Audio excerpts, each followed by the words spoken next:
Friends, आज के इस वीडियो में हम बात करने वाले हैं किसी भी प्राइवेट कंपनी में जॉब करने के लिए हमें कौन सा कंप्यूटर कोर्स करना चाहिए या फिर कौन सा ऐसा कंप्यूटर कोर्स हमें करना चाहिए जिसे करने के बाद हमें एक अच्छी सैलरी मिल सके। तो आज के इस वीडियो में हम आपको बताने वाले हैं किसी भी प्राइवेट कंपनी में जॉब करने के लिए आपको कौन सा कंप्यूटर कोर्स करना चाहिए।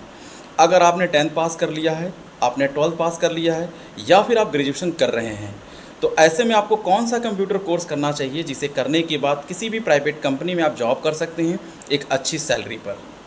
आज के इस वीडियो में हम जानने वाले हैं डीसीए कंप्यूटर कोर्स क्या होता है, डीसीए कंप्यूटर कोर्स में हमें क्या क्या पढ़ाया जाता है, डीसीए कंप्यूटर कोर्स हम कब कर सकते हैं, 10th के बाद कर सकते हैं, 12th के बाद कर सकते हैं या फिर ग्रेजुएशन के बाद कर सकते हैं। डीसीए कंप्यूटर कोर्स करने के बाद हम कौन कौन से जॉब कर सकते हैं, डीसीए कंप्यूटर कोर्स करने के बाद हमें कितनी सैलरी मिलती है। इस वीडियो को आप लास्ट तक ज़रूर देखें। डीसीए कंप्यूटर कोर्स के बारे में हम आपको बताने वाले हैं कि डीसीए कंप्यूटर कोर्स करने के बाद आप किस तरीके से किसी भी प्राइवेट कंपनी में जॉब कर सकते हैं। तो चलिए वीडियो को शुरू करते हैं और हम जानते हैं डीसीए कंप्यूटर कोर्स के बारे में। तो सबसे पहले जानते हैं डीसीए कोर्स का फुल फॉर्म क्या होता है। डीसीए कंप्यूटर का फुल फॉर्म होता है डिप्लोमा इन कंप्यूटर एप्लीकेशन।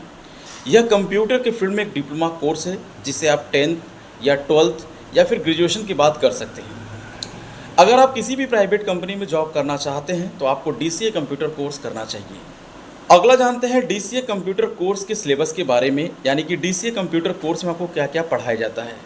तो डीसीए कंप्यूटर कोर्स में आपको सबसे पहले कंप्यूटर फंडामेंटल के बारे में पढ़ाया जाता है। कंप्यूटर फंडामेंटल में आपको पढ़ाया जाता है कंप्यूटर क्या है, कंप्यूटर के जनरेशन्स क्या है, कंप्यूटर का वर्क कैसे होता है, कंप्यूटर प्रोसेसिंग कैसे करता है, कंप्यूटर को आप कैसे ऑन कर सकते हैं, ऑफ कर सकते हैं, लैपटॉप क्या होते हैं, डेस्कटॉप क्या होते हैं, सॉफ्टवेयर क्या होते हैं, हार्डवेयर क्या होते हैं, इन सभी के बारे में आपको कंप्यूटर फंडामेंटल के बारे में जानकारी दी जाती है। रैम क्या होते हैं, रोम क्या होते हैं, मदरबोर्ड्स क्या होते हैं, सीपीयू क्या होते हैं, कैसे प्रोसेस करता है, कैबिनेट्स क्या होते हैं, इन सब के बारे में आपको जानकारी दी जाती है कंप्यूटर में। कंप्यूटर फंडामेंटल कंप्लीट होने के बाद आपको एमएस पेंट की जानकारी दी जाती है जिसमें आपको पेंट करना सिखाया जाता है, किस तरीके से आप अपने माउस को ऑपरेट कर सकते हैं, इसके अंतर्गत आपको बताया जाता है। एमएस वर्ड कंप्लीट होने के बाद आपका जो अगला चैप्टर होता है वो नोटपैड का होता है जिसमें आपको टाइपिंग से रिलेटेड प्रैक्टिस कराई जाती है। नोटपैड एक टेक्स्ट एडिटर प्रोग्राम होता है। उसके बाद आपको वर्ड पैड की जानकारी दी जाती है। नोटपैड से थोड़ा एडवांस वर्ड पैड होता है जिसमें आप फॉर्मेटिंग से रिलेटेड आप वर्क कर सकते हो, आप क्वेश्चन पेपर बना सकते हो, लेकिन आप नॉर्मल लेवल तक का ही काम इसमें कर सकते हो। और वर्ड पैड कंप्लीट होने के बाद आपको एमएस ऑफिस के बारे में जानकारी दी जाती है। एमएस ऑफिस के कई सारे भाग होते हैं जैसे कि एमएस वर्ड होता है, एक्सेल होता है, पीपीटी होता है, एमएस एक्सेस होता है। उसमें एमएस वर्ड में आपको प्राइवेट कंपनी में किस तरीके से काम किया जाता है उसके बारे में आपको जानकारी दी जाती है। किस तरीके से आप रिज्यूम बना सकते हो, बायोडाटा बना सकते हो, करिकुलम बना सकते हो, क्वेश्चंस पेपर किस तरीके से बना सकते हो, कैसे मेल मर्ज आप कर सकते हो, किस तरीके से आप डेटा टेबल बना सकते हो। तो ऐसे बहुत सारे वर्क की जानकारी आपको दी जाती है जो किसी कंपनी में इसका यूज़ होता है। एमएस वर्ड कंप्लीट होने के बाद आपको एक्सेल की जानकारी दी जाती है। एक्सेल में आपको पढ़ाया जाता है किस तरीके से आप रिपोर्ट को बना सकते हैं, किस तरीके से सेल रिपोर्ट आप बना सकते हैं, किस तरीके से परचेस रिपोर्ट आप बना सकते हैं, पाइवोट टेबल्स क्या होते हैं, जीएसटीज़ क्या होते हैं, बहुत सारे इसमें जानकारी दी जाती हैं। इसमें आपको एक्सेल में फार्मूला से रिलेटेड बहुत सारे वर्क आपको बताए जाते हैं। किस तरीके से डेटा एंट्री ऑपरेटर का आप वर्क कर सकते हैं इसके बारे में आपको जानकारी दी जाती है। एक्सेल में इसके अलावा बहुत सारी जानकारी दी जाती है, किस तरीके से आप मार्कशीट बना सकते हो, किस तरीके से आप रिपोर्ट तैयार कर सकते हो। तो बहुत सारे ऐसे जानकारी आपको दी जाती है एक्सेल में। एक्सेल कंप्लीट होने के बाद आपको पीपीटी की जानकारी दी जाती है, यानी कि पावर पॉइंट, जिसमें आप किसी भी कंपनी में अगर आप काम करते हो, अगर आपने पीपीटी अच्छे से सीखा है तो किस तरीके से किसी भी प्रोडक्ट के बारे में अच्छे से आपको जानकारी पीपीटी के माध्यम से आपको देना है एक वीडियोस की तरह, इसके बारे में आपको जानकारी दी जाती है। पीपीटी कंप्लीट होने के बाद आपको एमएस एक्सेस की जानकारी दी जाती है। एमएस एक्सेस में आपको किस तरीके से आप रिपोर्ट बना सकते हो, टेबल बना सकते हो, आप फॉर्म तैयार कर सकते हो, क्यूरी तैयार कर सकते हो। तो इस तरीके से आप एक्सेस में रिपोर्ट बनाना, क्यूरी बनाना, फॉर्म बनाना, मैक्रोस बनाना, इन सभी चीज़ों की आपको जानकारी दी जाती है।